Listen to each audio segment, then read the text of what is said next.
اعوذ باللہ من الشیطان الرجیم بسم اللہ الرحمن الرحیم ان اللہ لا یغفر ان یشرک بہ ویغفر ما دون ذلک لمن یشاء ومن یشرک باللہ فقد ضل ضلالا بعیدا ان یدعون من دونہ الا اناثا وان یدعون الا شیطانا مریدا لعنہ اللہ وقال لأتخذن من عبادک نصیبا مفروضا وَلَأُضِلَّنَّهُمْ وَلَأُمَنِّيَنَّهُمْ وَلَآمُرَنَّهُمْ فَلْيُبَتِّكُنَّ آذَانَ الْأَنْعَامِ وَلَآمُرَنَّهُمْ فَلَيُغَيِّرُنَّ خَلْقَ اللَّهِ وَمَن يَتَّخِذِ الشَّيْطَانَ وَلِيًّا مِّن دُونِ اللَّهِ فَقَدْ خَسِرَ خُسْرَانًا مُّبِينًا يَعِدُهُمْ وَيُمَنِّيهِمْ وَمَا يَعِدُهُمُ الشَّيْطَانُ إِلَّا غُرُورًا أُولَٰئِكَ مَأْوَاهُمْ جَهَنَّمُ وَلَا يَجِدُونَ عَنْهَا مَحِيصًا۔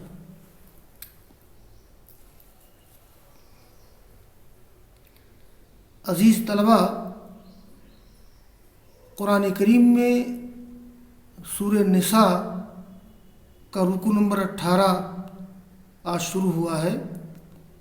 میں نے نصف رکوع کی تلاوت کی ہے اور اسی کا ترجمہ اور تشریح تفسیر آج ہوگی انشاءاللہ۔ پہلے مفردات کے بارے میں کچھ چیزیں نوٹ کر لو۔ یہ ان اللہ لا یغفر ان یشرک بہ ویغفر ما دون ذلک لمن یشاء ومن یشرک باللہ فقد ضل ضلالا بعیدا ان یدعون من دونہ الا اناثا۔ یہ جو یدعون پر ان داخل ہے، یہ ان شرطیہ نہیں ہے۔ اگر ان شرطیہ ہوتا تو یدعون کا نون گر جاتا۔ یہ ان نافیہ ہے، یعنی یدعون لا یدعون کے معنی میں، نفی کے معنی میں ہے، اور اناث واحد انثا،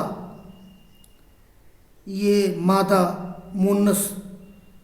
یہاں اناث سے مراد بت ہیں جو مونس کے نام پر تھے، جیسے لات، عزا، منات، سب مونس ہیں۔ جیسے ہندوؤں کے ہاں دیویاں ہوتی ہیں نا، کالی مائی، درگا جی وغیرہ، ایسی عربوں میں مونس یہ دیویاں ہوتی تھیں، لات، عزا، منات۔ اور یا اس سے مراد فرشتے ہیں، اس لیے کہ مشرکین مکہ کہتے تھے عرب کے لوگ کہ الملائکۃ بنات اللہ، فرشتے اللہ کی بیٹیاں ہیں۔ وَإِن يَدْعُونَ إِلَّا شَيْطَانًا مَرِيدًا، اور مرید کا معنی ہے سرکش۔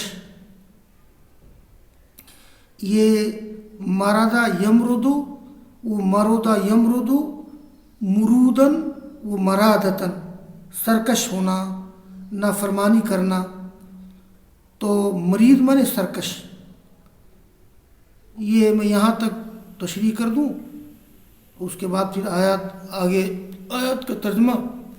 یہ اللہ تعالیٰ نے ایک ضابطہ بیان کیا ہے کہ بے شک اللہ تعالیٰ نہیں معاف کرے گا کہ اس کے ساتھ شرک کیا جائے، اور معاف کر دے گا اس کے علاوہ جس کو چاہے۔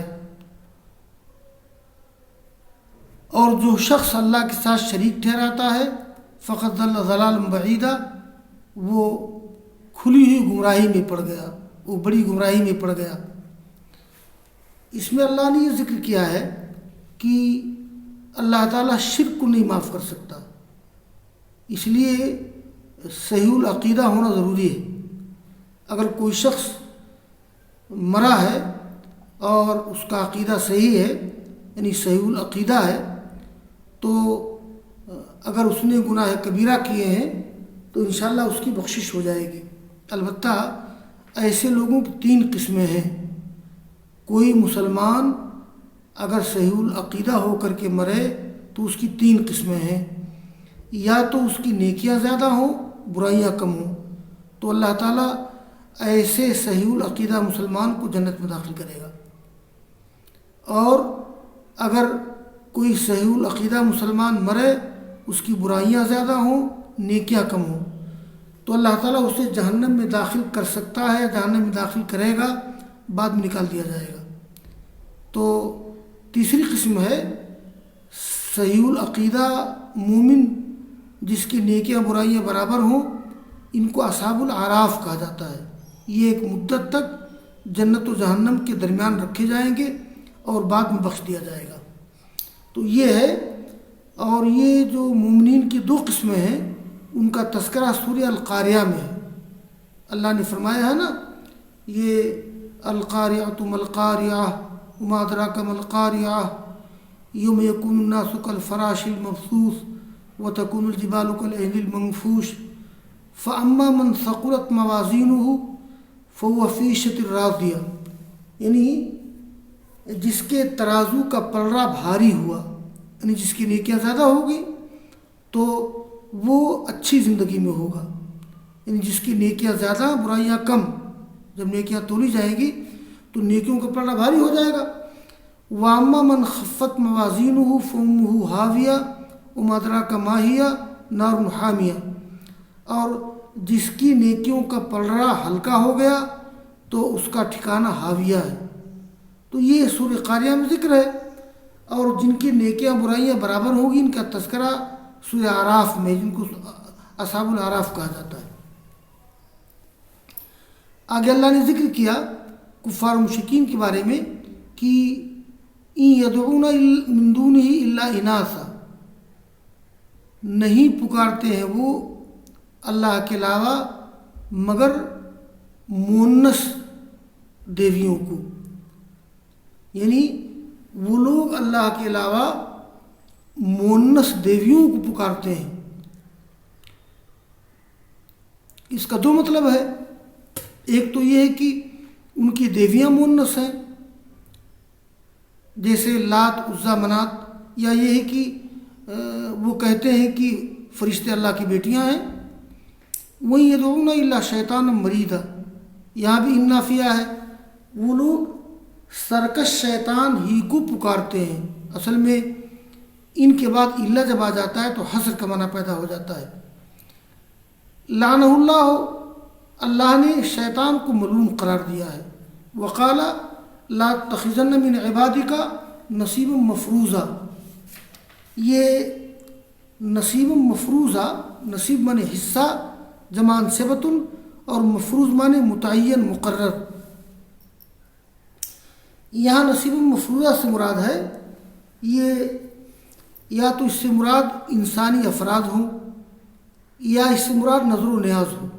یعنی شیطان نے یہ کہا کہ میں ضرور لے لوں گا تمہارے بندوں میں سے مقرر حصہ، یعنی اے اللہ میں تیرے ان بندوں میں سے ان افراد کو لے لوں گا جو میرے لیے مقرر ہیں، کچھ متعین افراد کو میں لے لوں گا، وہ میرے پیچھے چلیں گے۔ یا یہ ہے کہ ان لوگوں نے کہا کہ یہ میں ضرور لے لوں گا تمہارے بندوں کی طرف سے متعین حصہ، یعنی نظر و نیاز جو لوگ چڑھاتے ہیں بتوں کے لیے، وہ دراصل شیطان کا حصہ ہے۔ آگے اللہ نے فرمایا اس میں شیطان کی دھمکیاں، شیطان کے عزائم کا ذکر کیا گیا ہے۔ وَلَا أُضِلَّنَّهُمْ وَلَا أُمَنِّيَنَّهُمْ وَلَا آمُرَنَّهُمْ فَلْيُبَتِّكُنَّ آذَانَ الْأَنْعَامِ، یہ بتکا یبتکو تبتیکن، اس کے معنی ہوتے چیرنا پھاڑنا، الانعام معنی جانور، وَلَا آمُرَنَّهُمْ فَلْيُغَيِّرُنَّ خَلْقَ اللَّهِ، اللہ کی تخلیق کو بدل دینا، اللہ کی فطرت کو بدل دینا۔ وَمَن يَتَّخِذِ الشَّيْطَانَ وَلِيًّا مِن دُونِ اللَّهِ فَقَدْ خَسِرَ خُسْرَانًا مُبِينًا۔ يَعِدُهُمْ وَيُمَنِّيهِمْ، یہ مننا یمنی تمنیتاً، دل میں آرزو پیدا کرنا، یعنی آرزوؤں میں کر دینا۔ وَمَا يَعِدُهُمُ الشَّيْطَانُ إِلَّا غُرُورًا أُولَٰئِكَ مَأْوَاهُمْ جَهَنَّمُ وَلَا يَجِدُونَ عَنْهَا مَحِيصًا، اور یہ ماوا مانے ہوتے ہیں ٹھکانہ، پناہ لینے کی جگہ۔ یہ آوا یا اوی مانے پناہ لینا، باب ضربہ سے آتا ہے اسم ظرف، اور محیص کے معنی ہوتے ہیں الگ ہونے کی جگہ، بھاگنے کی جگہ۔ حاسا یحیسو حیسن و حیستن، بھاگنا الگ ہونا، تو یہاں ترجمہ کریں گے بھاگنے کی جگہ۔ دیکھیے شیطان نے اللہ تعالیٰ سے وعدہ لیا ہے کہ میں ان لوگوں کو ضرور گمراہ کروں گا اور ان کو آرزوؤں میں پھنسا دوں گا، یعنی میں ان کو جھوٹی امیدوں میں ڈال دوں گا۔ وَلَآمُرَنَّهُمْ، اور میں ان کو ضرور حکم دوں گا تو وہ جانوروں کے کان چیریں گے، جانوروں کے کان کاٹیں گے۔ یہ جانوروں کے کان چیرنے کا مطلب یہ ہے، یہ اصل میں مشرکین مکہ، عرب کے مشرکین جن جانوروں کو بتوں کے نام وقف کر دیتے تھے تو بطور علامت کان وغیرہ چیر دیتے تھے۔ اشارہ اسی طرف ہے کہ فَلْيُبَتِّكُنَّ آذَانَ الْأَنْعَامِ، وہ لوگ جانوروں کے کان چیر دیں گے۔ مطلب شیطان کا کہنا یہ ہے کہ یہ سارے کام یہ ہمارے کہنے سے کر رہے ہیں وہ لوگ۔ اور وَلَآمُرَنَّهُمْ، اور میں ضرور حکم دوں گا، فَلَيُغَيِّرُنَّ خَلْقَ اللَّهِ، وہ لوگ اللہ تعالیٰ کی تخلیق کو بدل دیں گے، اللہ تعالیٰ کی فطرت کو بدل دیں گے۔ یہ غیرہ یغیر تغیر، یہ خلق اللہ، یہ تغیر خلق اللہ کیا ہے؟ تو اللہ کی تخلیق کو بدل دینا، اس کی کئی شکلیں ہیں۔ نمبر 1 کان وغیرہ چیرنا، کان وغیرہ کاٹنا، تو یہ بھی تغیر خلق اللہ ہے۔ اور نمبر 2 کائنات کی تخلیق کے مقصد کو بدل دینا، جیسے کہ اللہ تعالیٰ نے کائنات کو پیدا کیا ہے، زمین، آسمان، سورج، چاند، شجر و حجر کو پیدا کیا ہے تاکہ انسان اس سے فائدہ اٹھائے، لیکن بجائے ان سے فائدہ اٹھانے کے آدمی ان کی پوجا کرنے لگے، ان کی پرستش کرنے لگے، یعنی چاند، سورج، شجر، حجر کو آدمی دیوتا مان لے، تو یہ اللہ تعالیٰ کی تخلیق کے مقصد کو بدل دینا ہے۔ یہ بھی تغیر خلق اللہ کا مطلب ہے کہ وہ اللہ تعالیٰ کی تخلیق کے مقصد کو بدل دیں گے۔ اور 2 معنی ہو گیا۔ اور تیسرا مطلب اس کا ہے حلت و حرمت میں تبدیلی، یعنی جو چیز حلال ہے اس کو حرام کر لیں گے، جو چیز حرام ہے اس کو حلال کر لیں گے۔ تو اللہ تعالیٰ نے جو حلال و حرام کا نظام بنایا ہے، یہ لوگ حلت و حرمت میں تبدیلی کر دیں گے، یہ بھی تغیر خلق اللہ ہے۔ اسی طرح سے نسبندی بھی تغیر خلق اللہ میں شامل ہے۔ اللہ تعالیٰ کی تخلیق، اللہ تعالیٰ کی فطرت میں تغیر پیدا کر دینا، اس میں نسبندی کرنا بھی شامل ہے، یعنی عورت یا مرد کسی کی نسبندی کر دی جائے تو یہ نسبندی کرنا بھی تغیر خلق اللہ ہے۔ تو تغیر خلق اللہ کی 3 شکلیں ہو جاتی، کئی شکلیں ہو جاتی ہیں۔ کان وغیرہ کاٹنا بھی تغیر خلق اللہ ہے، کائنات کی تخلیق کے مقصد کو بدل دینا بھی تغیر خلق اللہ ہے، اسی طرح سے حلت و حرمت کے نظام میں تبدیلی کر دینا بھی تغیر خلق اللہ ہے، اور نسبندی کرنا بھی تغیر خلق اللہ میں شامل ہے۔ ایک بات یہاں میں عرض کر دوں کہ خسی کرنا یہ تغیر خلق اللہ نہیں ہے۔ بعض لوگوں کا خیال ہے کہ خسی کرنا بھی تغیر خلق اللہ ہے، لہذا خسی نہیں کرنا چاہیے۔ دیکھیے خسی کرنے کا مقصد کیا ہوتا ہے؟ دیکھیے سارے جانور انسانوں کے فائدے کے لیے ہیں، تو جانوروں کو قابل انتفاع بنانے کے لیے، ان کے گوشت کو عمدہ کرنے کے لیے خسی کی جاتی ہے، اس لیے خسی کرنا اس کا ایک دوسرا مقصد ہے، اور یہ شریعت میں جائز ہے۔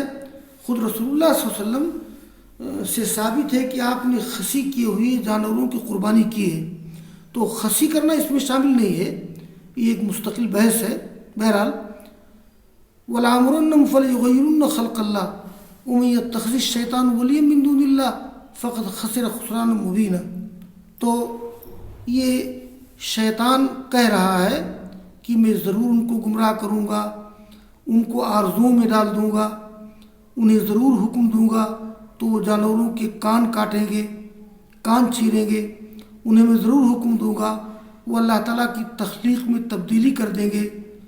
اور جو لوگ شیطان کو دوست بناتے ہیں اللہ کے علاوہ، فقط خسر خسران مبینہ، تو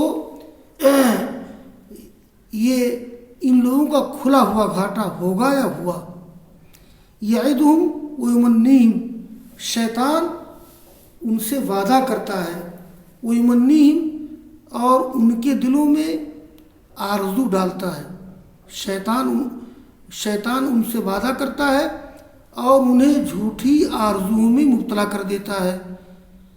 بہت سی آرزویں آدمی کے اندر آتی ہیں کہ میں بخش دیا جاؤں گا اور یہ اور وہ ہے۔ وما یعدہم الشیطان الا غرورا، اور شیطان ان سے دھوکے کا وعدہ کرتا ہے۔ شیطان کا جو بھی وعدہ ہے اس دنیا میں وہ دھوکے کا وعدہ ہے، برا نہیں ہوگا۔ یہی وہ لوگ ہیں جن کا ٹھکانہ جہنم ہے، اور وہ جہنم سے بھاگنے کی جگہ نہیں پائیں گے۔ جب جہنم میں ڈالے جائیں گے تو جہنم سے نکالے نہیں جائیں گے۔ یہ نصف رکوع آج مکمل ہو گیا ہے، انشاءاللہ نصف رکوع کا درس کل ہوگا۔ وآخر دعوانا ان الحمد للہ رب العالمین۔